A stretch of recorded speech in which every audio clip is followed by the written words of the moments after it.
Hey guys, it's Abby from Abby Road Creations. Welcome back to my channel. Today I'm just going to share with you guys this quick and easy hammered twisted wire design.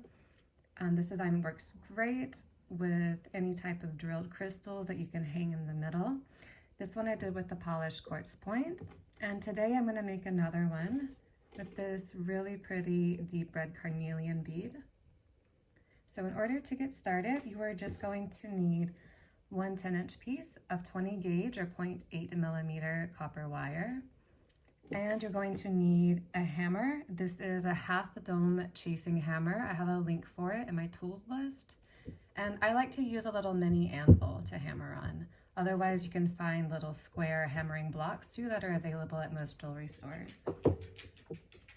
You will need your chain nose pliers, round nose pliers, and also a ring mandrel or any other round object to shape the pendant on after we twist the wire. All right, so now that you have your tools, let's get started. We're going to start by simply folding the wire in half the best that we can.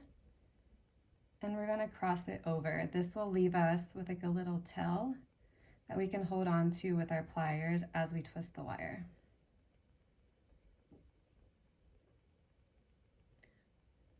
So once we have a little loop, we are just going to pinch with our pliers and start twisting. So I find this is easier if the wires kind of stay at the same angle. That way you get a nice even twisting pattern. So we are just going to continue this until we have done all of the wire, and I'll meet you guys there. So now that we have our wire twisted, we are just going to go ahead and shape a simple teardrop shape around a round object. I'm using a ring mandrel. You can use a marker or anything else that you have lying around the house.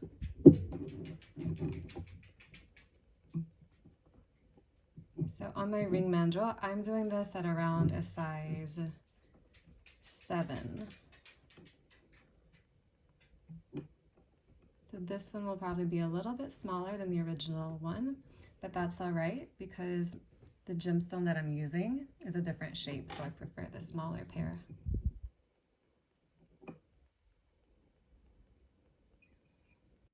All right, so once you have the wire in the shape, the size that you want it, mine has the right side crossing over the top. It doesn't really matter. You'll just have to reverse the directions that I give you, but it's really easy. All we're going to do is fold that top wire over. Okay, I like to use my hands as much as I can, and then I'll give it one last final squeeze with my pliers before I cut it off with my wire cutters. So we are going to be cutting as close as we can so that those wires won't be sticking out. 1 and 2. And we're just going to pinch in any of the jagged edges that are left.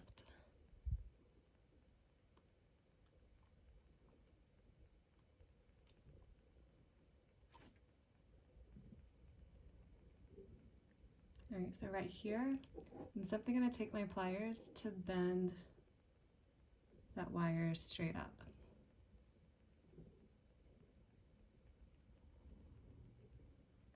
Now for the fun part, we are going to grab our hammer and our anvil, and the side that's the front, you're going to flip it down. That way we're hammering on the back of our design. Doing this, it allows us to avoid any little dents and stuff that our hammer may put into our design. A half dome hammer actually helps to prevent these like rough edges from creating like really hard lines whenever you hammer, but it's not perfect. It still puts dents. So that's why we hammer on the back side. So whenever I do this, I'm just going to lightly tap all over to distribute the pressure evenly. That way there's not one side that ends up bigger than the other. And then I'll gradually increase the strength hammering around. I'll be hammering more on this bottom side because I like it whenever the bottom is a bit thicker than the top.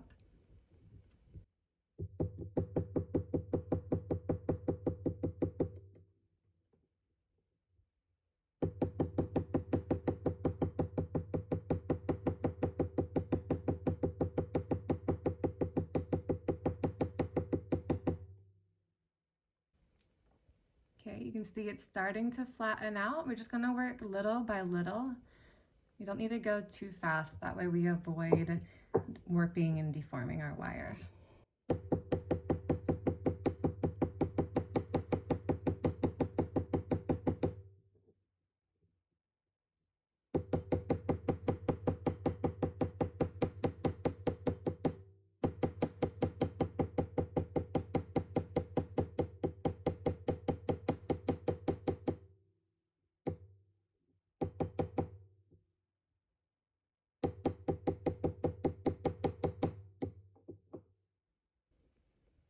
As you can see now, it's definitely started to change the shape.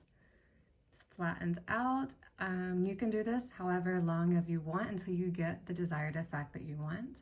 I am pretty happy with this, so I'm gonna move on to the wire that we'll be using for the bell and do the same process there. Just hammer it until I get it to the style that I like.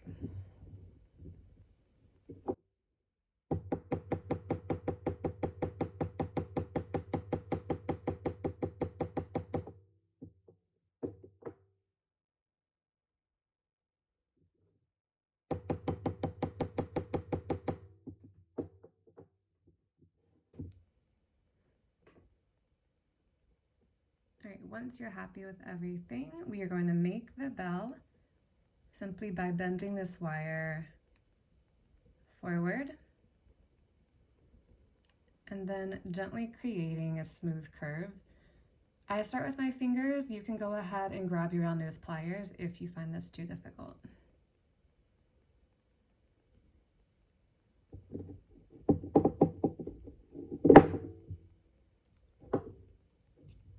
So with my round nose pliers, I like to just kind of hold on to it and then push with my other hand.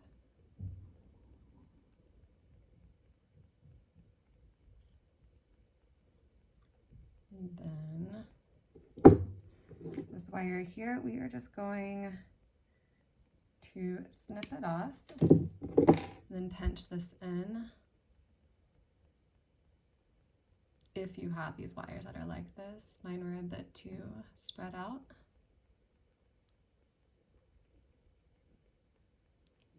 And our goal is that we're just going to tuck these under to finish the bell. If you prefer to wrap them across, you could have. I just never really do that style, so I forget to offer it. Yeah, because this type of bell, without it being wrapped around, it's still secure. This is a strong wire. So you're just going to play with the bell until you get the shape, the height, the width that you like. And then we'll go on to the final step of adding our bead across the middle. So in order to attach our bead, we are going to grab a small piece of 0.4 millimeter or 26 gauge weaving wire. I think I grabbed maybe like a 5-inch piece. It doesn't really need to be long. And we are going to use that to attach our bead or crystal across the pendant. So whenever I was checking this, I actually noticed that there is a bit of space on this design compared to the original one that I created with the quartz crystal. And I thought that would be a really cute opportunity to see what the design would look like, adding some tiny beads to fill in this extra space. So let's give it a try and see. So I've added 2 small 2 millimeter copper beads on both sides of it to kind of fill in that empty space. And let's see what it'll look like. Yeah, I like it. I think it'll look cute. So let's go with that. So now that we know the design that we want to put and the crystals that we want to put inside, We're actually just going to start with the bare wire to make our lives easier so our beads don't go falling across the floor.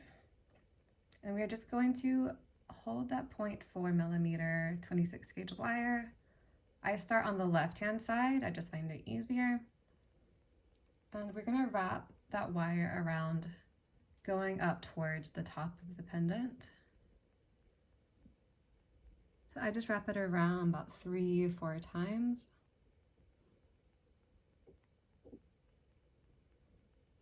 And then before you pull it too tight, just make sure that it's at the height that you want it to be in your design. Right, so I'm going to wrap that one more time.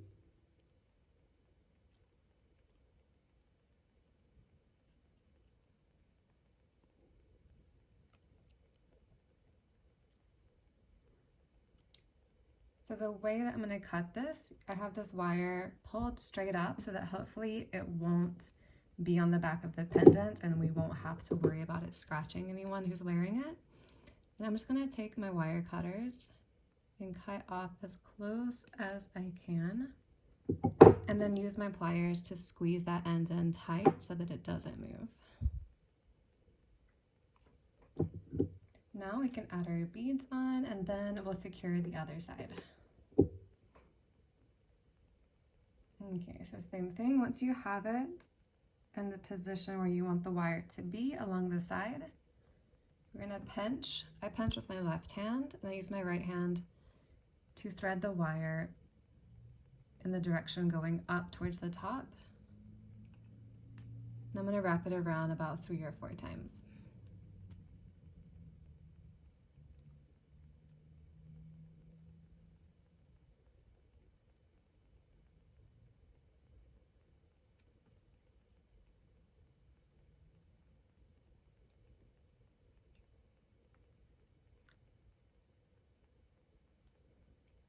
Okay, let's make sure everything is in line. That kind of creeped up a bit. So I'm just gonna use my fingers to push everything back in place before I clip any of the wires. Okay, pull that wire up so that I can easily cut it off close to the edge.